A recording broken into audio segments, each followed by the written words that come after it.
after a couple weeks, we're back. The Sidekicks are back. Who are you going to call? Well, us. Sidekick busters. Well, no, they don't need to bust us. We didn't do anything wrong. I swear, Not officer. yet. Not yet. Yeah. C2E2 is coming up, and I bet you guys will do something wrong there. If you're not there to witness it, it never happened. That is a fact. There you go. The old Bart Simpson defense. I didn't do it. Nobody saw me do it. You can't prove anything. There you go. Oh man, it seems like it's been a while, because it has been since we're had 2. Well, yeah, it's been 3 weeks. It's the third week now, because we had the 2 week, a five Tuesday month. Yeah. Last month. Yeah. So we're back this month, back here at regular schedule again. Show this week. We had a show scheduled for not next week, but the week after.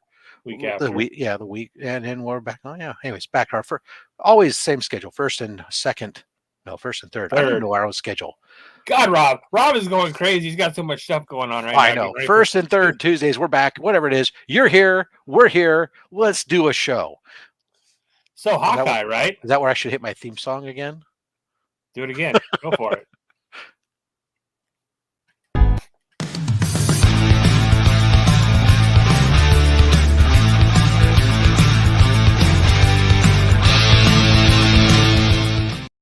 If that little bit more money means that my books are going to come back quicker, then hallelujah. All right. Yeah, we're back. All right. Hallelujah. What's up there, White Tiger? Cool, calm, collected. Mark, the Legion of Comics. Oh my God, Remy. You guys watch tomorrow. I got a video drop in. Remy sent me an AOK. Man's too much. Chop and drop. How you doing? Nice to have you with us, Gary. Thank you very much. Crucius, always hanging around. Joe from Anarchonic Comics, finding time. You're still packing up the house there, Joe. Getting ready to move get some stuff done. I saw. Nick, thank you for coming along. What's up, Nick? Poke Can Joe, the evil heir. He's here for us. Oh my goodness, whole slew of people. I'm seeing the same people. Oh, look at that. Oh, Ag Comic Book Mafia. Absolutely, the Dawn has joined us, and somehow finding time to break away. The White Shadow has been running wicked crazy lately. Man, guys, thank you all for showing up, turning out. We much appreciate it. In this week's show, we were kicking around. We actually have mapped out a couple weeks in a row now, so we're actually like way ahead on ourselves.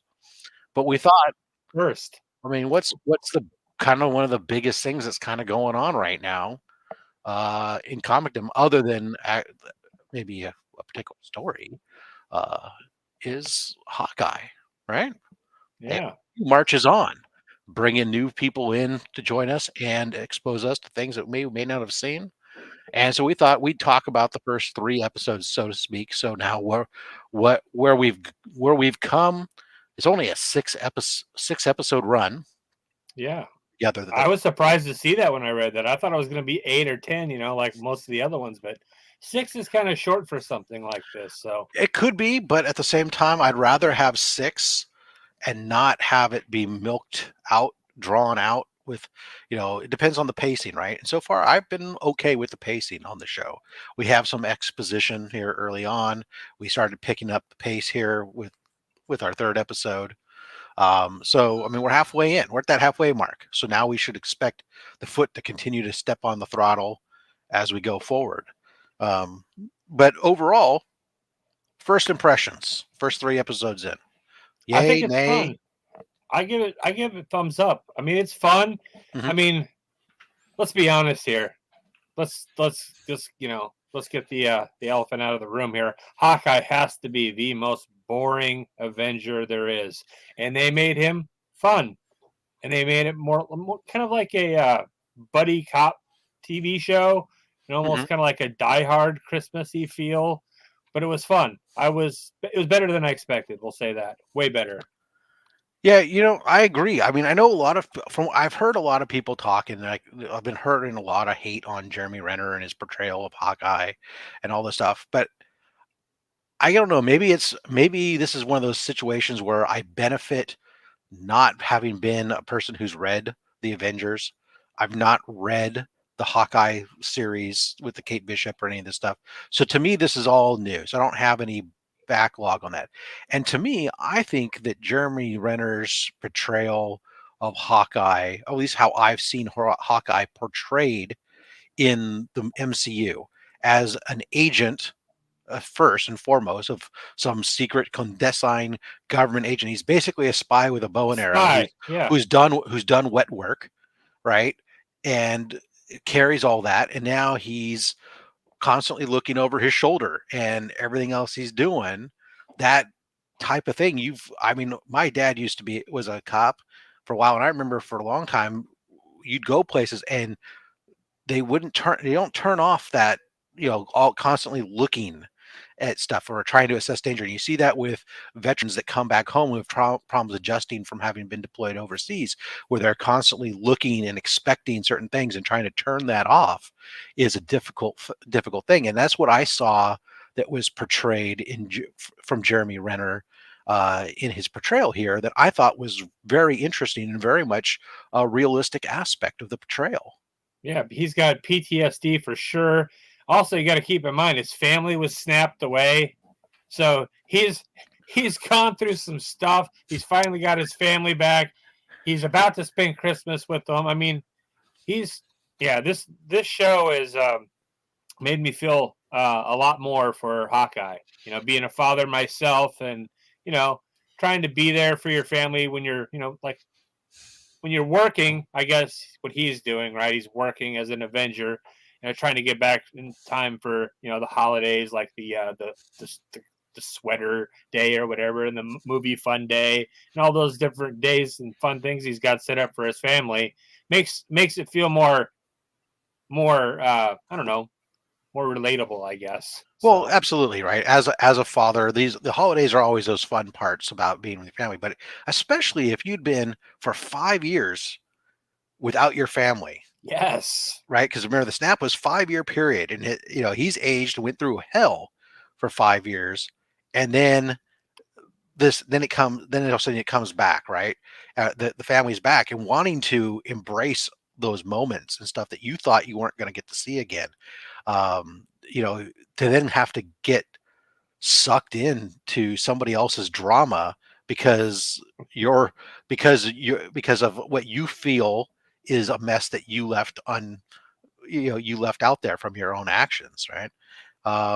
Yeah, I don't know if there was a conversation about the hearing loss 100%, but yeah, the hearing loss, I just took that as a reality issue, right? Here's a guy who, again, he's been around all kinds of explosions and everything else. Yeah. And hearing loss is just a reality. And they're bringing in that grounded reality, things that it's those minute details that will make these things much more relatable. Into how the people are reacting and everything else. Yep. I mean, the hearing thing was great because, how many times does the Hulk scream smash in his ear? You know what I mean? Stupid stuff like that. And then, like what Gary was just saying about the phone conversation between him and his kid, and how she translated or, basically wrote had to write things notes down. for him. Yeah. That was great. Yeah, no, it was absolutely, it was designed to get them to build some connection between them, right? Because he up to this point, this is like this burden that he's having to deal with. And, she's a bit annoying and everything else. But the thing that I thought was hilarious up to this point was this notion where anybody could, first of all, she gets caught in this situation and she has those wherewithal to take this costume that's laying about, put it on before she starts to get involved. But then when she does, that anybody somehow mistakes her for him. Ronan, yeah. Because let's be honest. I mean, has your wife ever tried to put on any of your clothes? Not usually, no. And but if she did, how would they fit? It would be quite a bit baggier than her own. and now Jeremy Renner and I mean Hawkeye and Kate Bishop here aren't exactly the exact same height and build, but the costume fits perfectly, right? Through the magic and miracle of stuff. I mean, in reality, that should be hanging off of her. And yeah. Well, that's how comic book superhero costumes work. They just magically fit. We've actually had an episode dedicated to this very subject. Right. Unstable molecules do magical things, right? Thank you, Yes. Mr. Fantastic. I guess that's proof that the Fantastic Four exists in the MCU is the Ronin costume, right? Yeah. But so people somehow mysteriously mistake her for him. He sees this, he happens to see the costume, and through the magic of being a former spy, instantly knows where she's at to go save her at just the right moment and get involved and everything. Or the lack of skill that she has compared to the Ronin. Like when they were fighting that jumpsuit mafia, where she was fighting that jumpsuit mafia. Yeah. I mean, you can obviously tracksuit mafia. You can obviously tell she was a novice fighter at best. Well, she had trained, but there's a difference between going to the dojo and learning how and sparring with people and learning your forms versus the reality of I've got 5 guys who are significantly bigger than me trying to kill me and having to suddenly apply what I learned to a real world scenario, right? Those are very different scenarios. The same thing as going to the range and shooting a gun all day long and then having to actually shoot someone is completely different, right? Yes, my Romanian team. Thank you. God. But so yeah, so we had this situation where it's a burden. He's having to deal with her. Then the scene with the phone brings them together, makes that connection, helps to so we can start to see them start to evolve as a partner / teacher mentor type of mentality. Yep. And then even the part where she's using his arrows and stuff, that was great. Where he's like, she's like, what is this one? Suction cup arrow? That whenever he uses it, yeah, it's a suction cup arrow. Teaching her all the ins and out of all the different arrows. That was great. Well, you don't use this one. Don't use this one. Just start pulling them away. But yeah, this one's more dangerous than that one. Really? I mean, and it was, I don't know. She definitely in the first couple episodes, she was definitely super obnoxious, super annoying. Some of her leaps of her assumption, I feel bad for her and I don't know if she was subjected to we don't know whether or not she was subjected to the blip or whether or not and came back or whether or not she was around during the blip. I don't remember them mentioning that at all or bringing that up at all, but no, I don't think they did actually. I remember her dad died in the fight, right? In New York. The Battle of New York, right? Yep. And then they don't say anything. They don't address that because I'm curious. I mean, because we know that obviously in the Echo's case that we get introduced to, that in her case she's around during all that, but we don't know about Kate Bishop, and I'm curious only because where does she get to all of a sudden this mentality that she feels that instantaneously I need to get involved. I understand that she thinks her dad was always looking out for people and she saw the Battle of New York and she wants to train. I mean, becomes the archer and everything else. But I mean, it gets to the point where she's just so cynical of all the adults around her mom, and upon just meeting the mom's boyfriend, instantly assuming that he's up to no good. And speaking of the mom's boyfriend, do you think he is the what is that? The sword master, the swordsman or swordsmaster, or whatever? Yeah, I think that's what. Or do you think that's just them a herring? Yeah, I was wondering that. I don't know. Everybody seems to believe so, and I don't have any reason not to think that they wouldn't introduce it, even if she's just even if they never call him that or do anything with it, just to kind of it's. Hey, he's goofy. He's got the right look. He's got the right thing, and you put in Easter eggs in certain things, right? And that brings us to essentially the big one that's going along here is now the Easter eggs that they've been planting along the way, or potentially leaving, breadcrumbs for us to connect the dots in these 3 episodes thus far, which is where this is all taking place. Essentially, is New York, right? Yep. And we've been down in Hell's Kitchen. Area, and we got talked about. We have this mafia group, and we have the uncle character, who all we saw was a large hand on the kid's cheek, right? And talking about not wanting to disappoint Uncle, and Uncle do anything to move the stuff, and some of these different things that have been kind of teasing potentially that maybe this is Young Avengers. Oh, no. I'm talking. Yeah, you lost me, Rob. Kingpin. Oh, Kingpin. I don't know. We'll see. I mean, As long as- because then we had Feige the other day talking about that if anyone's going to play Charlie or Daredevil in the MCU, it's definitely going to be Charlie Cox, and they just confirmed that. well, he said that he didn't say that Charlie Cox was going to show up. He just said that if Daredevil does, he will. But anyways, but there's been some basically a lot of heavy Easter eggs potentially that this is there's ties to Kingpin involved in all this, which could be interesting if that comes back out here towards the end along with some of this other stuff. That would be kind of cool. And if they use the same actors, because I think I just read something about Charlie Cox, and the actor that plays Punisher is supposed to be like confirmed to be back in the MCU as Daredevil and the Punisher. So let's hope. Kingpin will make his appearance in episode 6. Go to the bank on that one.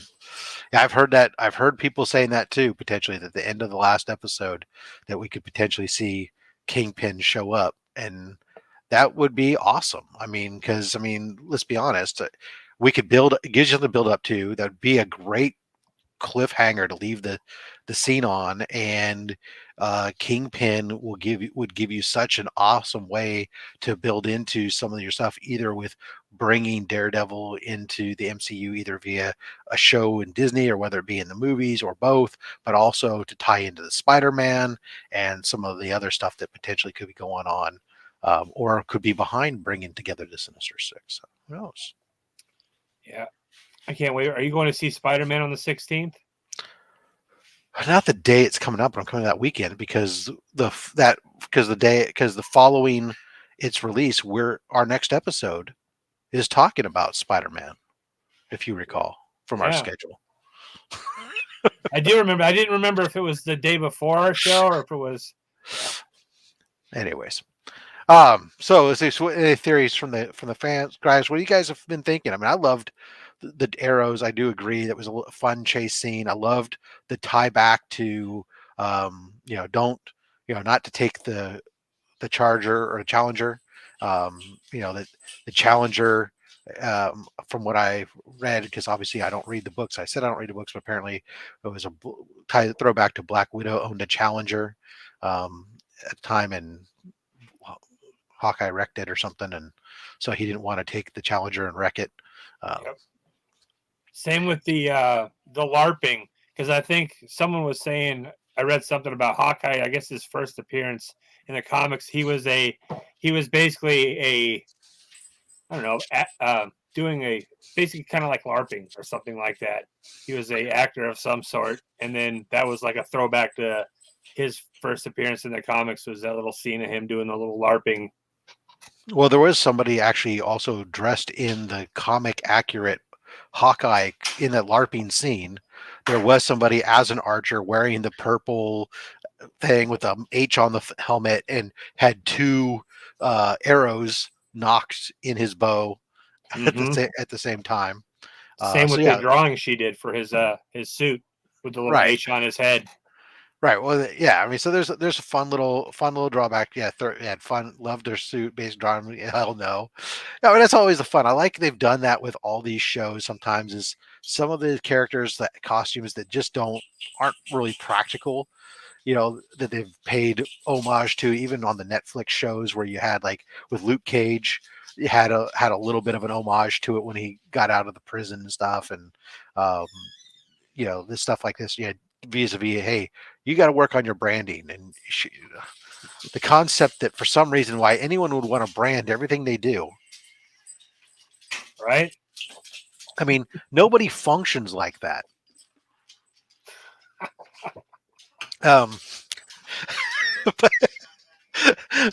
But to listen to that, it was kind of hilarious to me. Just talking and just to keep bringing it up over and over again. What'd you think of the musical? Yeah, I mean that's just like you can see the agony and the pain in the character. I mean he's playing it right. I mean that's like the whole thing is you watch him having watched it and it be uncomfortable, especially when the actress who's playing Natasha's on stage and stuff, but also like looking around for himself and like how he's being portrayed, and that's just gotta be like because he is not just how everybody not you hear it all the time. People, he's like the weakest Avenger or this that. He's got a particular skill set for God's sakes, and he's no weaker than Black Widow is. It's just it's a slightly similar but slightly different skill set. He doesn't quite use the sex appeal aspect for seducing people quite the same, but he's basically Katniss Everdeen, right? They Yeah. showed that on the show. The But I mean- cosplayers. Yeah, but I mean, the whole point of it is you have people who can do some of the intel gathering, some of the other stuff. But Rogers the musical, I mean, it's just everywhere in there. I mean, and that's just what it's like, right? You have this big Broadway hit, and it's just everywhere, trying to get people to go see it, and some of that fun stuff. But all right. So where do we go? What do you think of Echo? I think she's an interesting character. I think I think this show's going to be a lot better than I expected. I think, like you were saying, it's going to open up a whole nother like section of the MCU. Like characters and like bring the Punisher, bring her into it, bring Daredevil, bring a whole nother trope of the Marvel universe together into together. As DJ wasn't feeling her, to be honest. Okay, that's fair enough. I mean, I think that let's see what we got here. Dracari says I don't think he cared how he was. I think he was insulted by how friends went. Okay, fair enough. I like how she played with at the the Rogers musical. Yeah, I'm sorry. What was that? When she kicked the ear thing out of it, his hearing aid out. Uh-huh. That was a pretty cool scene. She took advantage of his not hearing, just like she couldn't hear. Right, but he hadn't adapted and learned to adapt, and she just assumed you could see that the way, even though when she was younger she wanted to hear, you could tell that now she sees it as a crutch, right, and has adapted to that in her ability to fight and everything else, and be able to observe various different things, very much like in our Bat world, the Cassandra Cain, not using verbal language, but instead and adapting through visual cues and everything else in order to know what's going on around you and be able to be a better fighter. How would that be for a crossover? Echo versus Cassandra Cain. That would be great. Or against Daredevil. Well, yeah. Well, obviously that's a place that you go to, right? Is you have the opposites, right? One who doesn't see but only hears, and one who doesn't hear but only sees, in order to heighten that and their fighting skills. That's an obvious place to go. But so, I mean, with that, I mean, I think it's interesting what the character represents. I don't think that obviously the character is necessarily the big bad. I don't, and I don't know that I don't see her being a character that's taken out, because I do think that she's going to be a character that's going to be around, not just from the standpoint of the things that you can do with her, but you can also, it's a character that is people are connecting. You're hearing a lot of buzz about the positive portrayal of somebody who has what is often perceived as a disability, but being able to hold their own, if not be better than the peers around them. So that's a kind of a thing that they're not gonna get rid of. But we know that the plan here is to get us to Young Avengers, right? And to get Kate to take us over. So I honestly, for me, I don't know where I'm kind of, there's having watched enough of these shows, at the halfway mark, I'd like to think I know where we're going, but I don't think we've even been introduced yet to the main plot of what's driving all this. That'll probably be at least another episode in before we really start figuring out what's going on. I think. I would think the next episode should be a lot more reveal of what's driving some of the stuff, like what was going on with this watch. Why were they after this watch to begin with when they broke into this underground auction, trying to find out how much is the mother actually involved potentially, right? Yeah, it was Mephisto all along. Absolutely. Because that Mephisto spec's got to come back. I mean, that's the piece that we haven't even talked about is the mom in all this. Is she connected to all this? Yeah, she's got some money, that's for sure. Her daughter can destroy that bell tower, and she just laughs it off like, give me your credit cards. No big deal.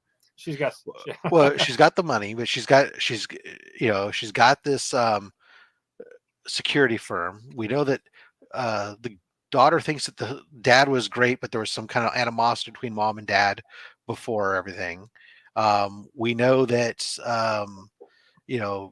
she's, when they looking in her computer system, when you start looking about certain people, she gets locked out. There's a lot of ties to some certain stuff. Even there was a Spider-Man 2099 connection in the computer records and some of the extra files and whatnot that were background information that they fill in bubbles. But so we're saying is Madam Mask. You see, this is again where I guess maybe because I don't read any of this stuff. I'm glad that you guys are participating because I don't even know who Madam Mask is. I didn't know who the sword guy was either. And I had to Google who the dog was. Lucky the pizza dog, or whatever his name is. And this is what I actually like about it for once not knowing some of the stuff and actually getting to take the journey. And sometimes I think that's where it's been bad when you sit there and you go watch the 1700th Batman movie or whatever, and it's like, okay, that's something that we read on a regular basis. It's like, oh, okay, well, you're going to introduce, okay, I know all about what this character. Oh, you're not following the source material. Oh, and I hear some of that with this in the background noise, but I'm going out of my way not to read too much of the of people talking about this, to instead get to hear it fresh, or experience it fresh, right? Episode 4, reveal. Episode 5, build up to conclusion. Episode 6, the shit hits the fan. Absolutely. Yep. That would be the logical course of action of what you would definitely expect. So good. Excellent. I really hope they bring Kingpin in and Daredevil. I love Charlie Cox's Daredevil. That's probably one of my favorite TV series for superheroes. His question is, Kate's dad still alive? I did hear somebody throw out the potential that he might have faked his death in the whole attack on New York so that they could get insurance money, because they were apparently, I missed it myself, but somebody said because I guess they were fighting over money and that they were potentially on the verge of bankruptcy. I'd have to go back and watch. To be honest, I had hoped to watch the episodes a second time before this show. Unfortunately, all the prep to C2E2 has had me running around like a chicken, my head cut off. I did not get a chance to do that, so I apologize. But I'm glad everybody's here is contributing. This is great. And yes, always coffee. Always coffee. That's my second pot, so I'm going to crash hard tonight. All right. Well, hey, look at that. Mumbling and stumbling through. We're at the 30 minutes into our show, and we're only a 30-minute show roughly. So, hey, we got 3 more episodes on the way. We kind of expect some build up. We expect some reveals. We expect some twists and turns. Anything in particular that you'd like to see that we haven't discussed? Maybe an appearance from one of the main Avengers in the show. Wouldn't that be cool? Like, little cameo or something. I could see that happening. Who would you like to see, or who would make sense? I'd like to see possibly like Hulk or Dr. Banner in there somewhere. It'd just be pretty funny. Yeah, I mean, okay, I can see that banner. Fair enough. I honestly, I'm really liking this idea about the potential Kingpin. I really would love to see Kingpin show up. Yeah, you wanted to see Ant-Man on the Arrow, obviously. Yeah. Um, I think that's where I want to. I want to see. The Kingpin was so good in Daredevil TV show, and then if they're going to bring back those actors, I would love to see them come in here on that and see this all spill there and just really want to see where then what they'll how they choose to use those characters going forward in the MCU, because we have a lot of stuff in the MCU right now that is very out there, right? We're building up with Eternal stuff, and Guardians of the Galaxy is going to be 3 is going to be out there, and we're got Thor's stuff is going to be out there, and the Spider-Verse all and the Spider-Verse Doctor in the multi. Strange.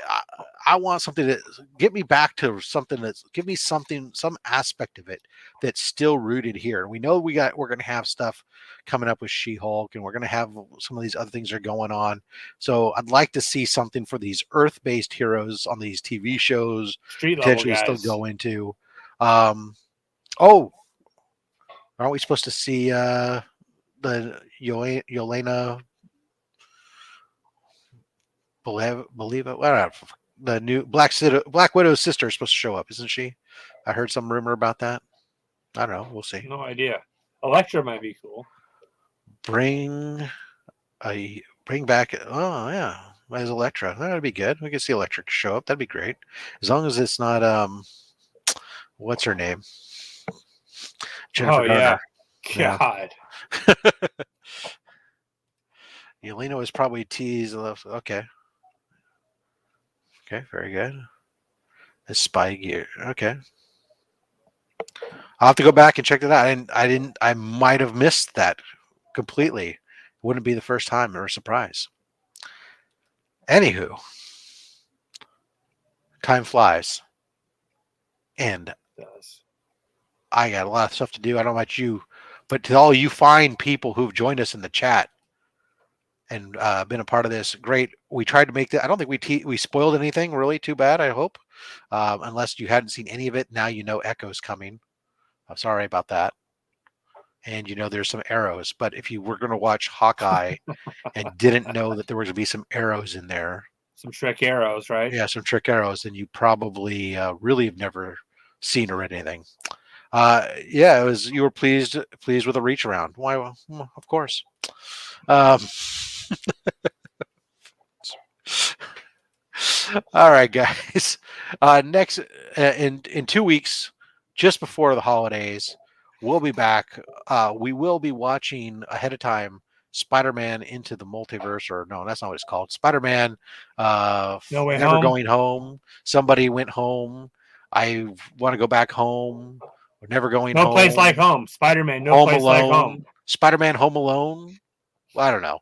Whatever the home, some homely Spider-Man movie. Homeless Spider-Man. We'll check that out. Guys, thank you for hanging around with us for the ride. And as we kind of bumbled through this one, we apologize. But you guys are lovely. And we love you all. Merry Christmas. Happy Hanukkah. Kwanzaa. Holidays. A blessed Yule. Hallelujah. All those things to you and your families. Thank you very much. Slot. Peace.